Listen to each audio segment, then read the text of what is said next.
Hey Playas, how you doing? Welcome back to Playas Guide. This episode of Playas Guide, I'm going to be talking about caring for and storing your video game collection.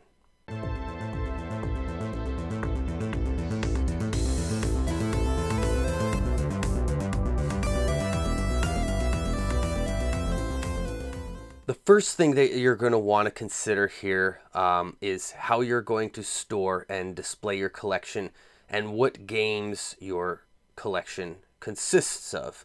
So, if you have a, disc-based system and it's in like a DVD case or Blu-ray type case, or a CD case, depending on the case, usually you're going to display those by the spine, and you're going to probably alphabetize them on a shelf. Now, when you're doing this, this is a very common way of displaying things.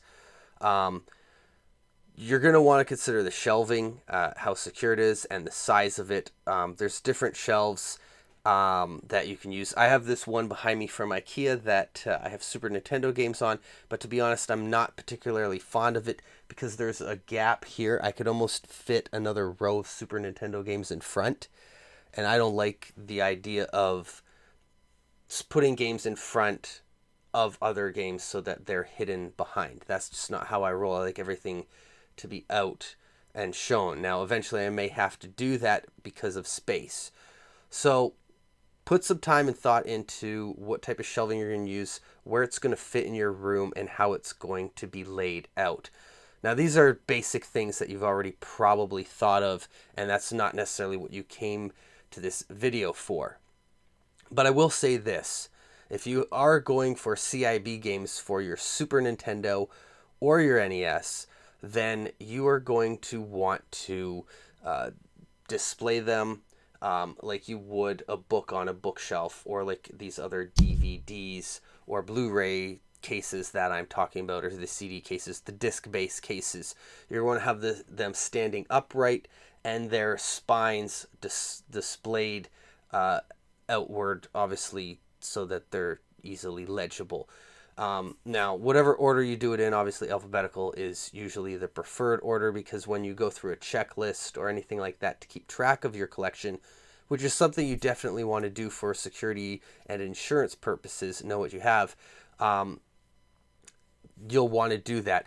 And to protect the games, also consider picking up some box protectors. If it's a sealed game, consider getting it plaqued and graded, because this will obviously give the game the protection that it probably should have if it's a valuable game.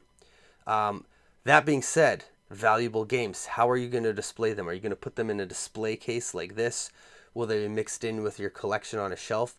Or do you think that they are valuable enough that you would put them away into a safe or safety deposit box at a bank? That way you don't have to worry about them being damaged or going missing, or worse, theft. So all things to consider when caring for your collection. Now, if you're looking for protectors, what I do is some of the not necessarily the rarest games that are put away, but the games that are out on display, I will put into like the clamshell cases, or maybe I'll even put like one of these Super Nintendo protectors on the end of a Super Nintendo game that isn't really a cheap game. But if it's a rarer game, I'll definitely put it into a case, something like this. This is for the N64. There's Beast Wars Transmetals in that case there. So, that was a Blockbuster exclusive. Not an easy game to come across. Nothing super expensive, but I think it definitely deserves a little bit of protection. So remember, use protection on your games that, have a little bit of value to them, or you value them. I'll put a link below to a friend of mine who has a box protector company, so you can protect your box games, and you can also protect your loose cartridges. He has some protectors for those, so you can just Protect everything if you want. I mean, it looks really good if you can afford to get the protectors for your complete loose collection. Um, Another thing to consider too is, for especially for N64, the labels for the top of the game.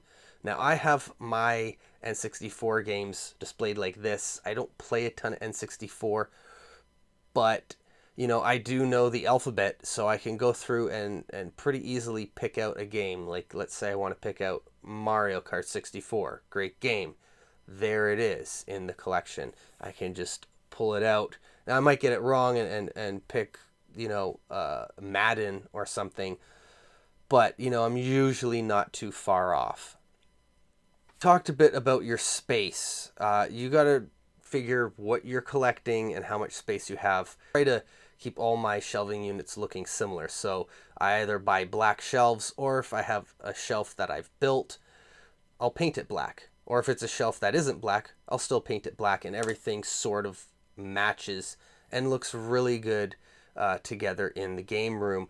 Also measuring out and planning ahead how you're going to fit the games, which games fit well on which shelves and where those games fit within your room is also a good idea to maximize on space. In terms of where your game room is located, consider this. Sunlight. Sunlight can damage your games in a lot of ways. If it's a disc-based game, it can be the cause for disc rot. Same with heat and humidity. So if you're in an attic, you're going to definitely deal with more humidity. You might deal with that in the summer in a basement as well. So in a basement game room, a few things to consider too is also flooding, because some basement game rooms have flooded. So the way to do this is to build your collection from the top to the bottom, leaving the bottom spaces available or empty in case something does happen. Usually basements don't entirely flood, so they don't flood up to like an 8-foot ceiling or a 6-foot ceiling, whatever you have in your basement, depending on if it's finished or not, what you're working with.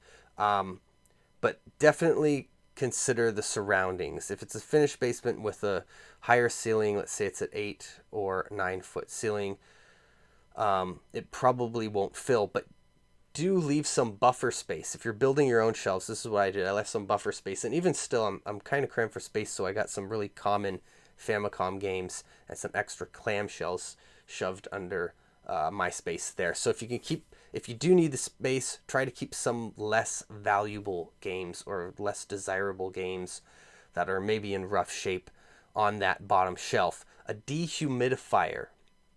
I'm telling you guys, if you don't have one, go out and get a dehumidifier. It's going to suck a lot of moisture out of your game room during the summer months, and use it in the winter and fall and spring as well, but the summer especially. And taking that dehumidifier and just dumping that first load is going to feel so good, knowing that you've got all that moisture out of your game room.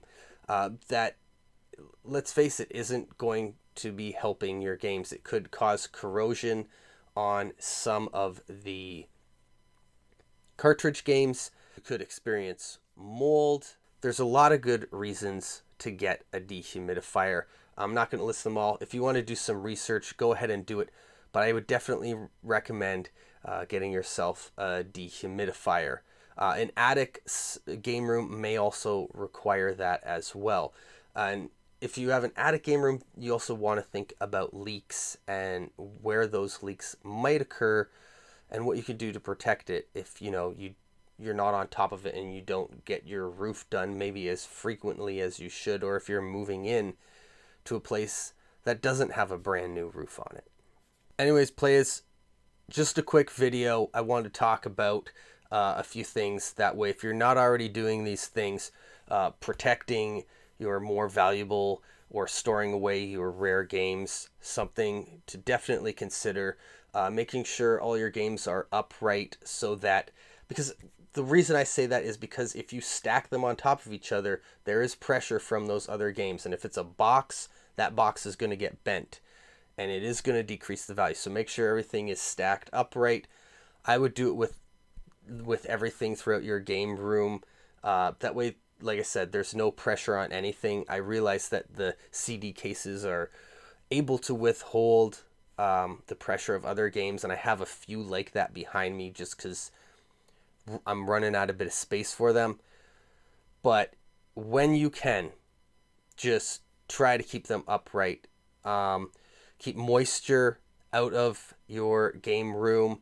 Keep light out of your game room. Natural light that will fade games. Or, like I touched upon, some things about disc rot and bit rot. The moisture and the sunlight, they wear away at your video games. And, a gap on the floor, or really low value games on the bottom, if it's a game room in a basement like a lot of people have, to avoid from minor flooding. Major flooding, make sure you have some insurance, home insurance, and collection, or enough insurance to cover the belongings inside of the house. Anyways, Playas, that's it for this episode of Playas Guide. Just wanted to touch base with you guys. If you have any ideas that I didn't mention, maybe they're obvious and I just didn't think of it for this video because it's a little bit off the cuff, right? Mention it in the comments below, share it with the community, and we can all work together to have better game rooms. Now, I didn't get too much into lighting or surge protectors for your consoles or anything like that to really make your game room, pop or look special. But, down the road, maybe that's something else I could cover. I just wanted to cover the basics, to give you guys maybe some helpful tips to keep your games safe and your games neat and organized. That's it for this episode of Playas Guide. Be sure to follow Playas Guide on Twitter, Instagram. Join our community on Discord. And check out Playas Guide every day of the week on Twitch. That's it. Later, Playas.